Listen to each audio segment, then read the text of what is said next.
Shiva sir ఈ వీడియోలో అందరూ భయము సంకోచము లేకుండా సహాయం అడిగిన వారికి సహాయం చేయాలని చెప్పారు. మనం గత జన్మలలో ఏదో తప్పు చేసి ఉంటాము, అందుకే మన దగ్గర ధనం లేకుండా పోయింది.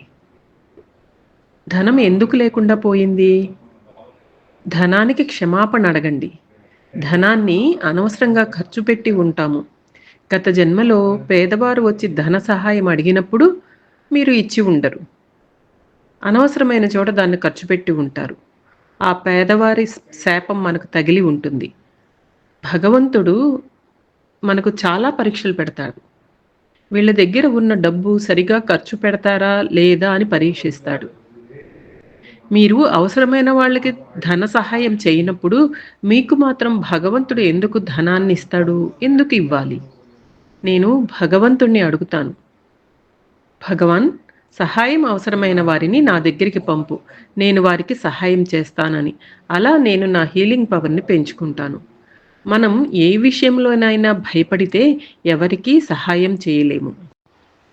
అంటే నా దగ్గర కొంత సొమ్మే ఉంది, నేనెవరికి సహాయం చేయగలను అని భయపడకూడదు. అలా సహాయం చేస్తే నా దగ్గర ఏమి మిగులుతుంది అని అనుకోకూడదు.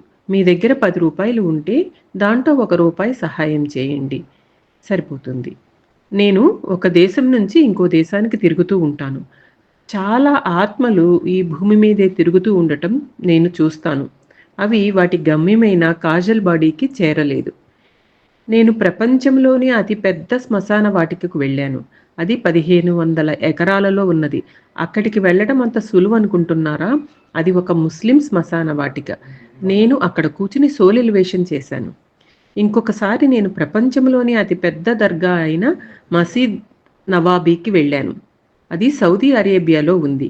అది షియా ముస్లిమ్స్ యొక్క హెడ్ క్వార్టర్స్. తర్వాత నేను ఎస్తేర్ అనే మహిళ గురించి కూడా వెళ్ళి చూశాను. ఎస్తేర్ అనే మహిళ యూదులను రక్షించింది. ఆమె అనేక మంది పర్షియన్ ప్రజలను చంపింది, ఎందుకంటే వారు యూదులను చంపాలని ప్రయత్నించారు. బైబిల్లో కూడా ఎస్తేర్ గురించి ప్రస్తావన ఉంది. ఆమె యుద్ధం చేసింది, పర్షియన్లను చంపింది. ఎస్తేర్ అనే పదం వింటేనే కొన్ని తెగల వాళ్ళు భయపడతారు. ఆ పదాన్ని భయానకంగా కూడా భావిస్తారు.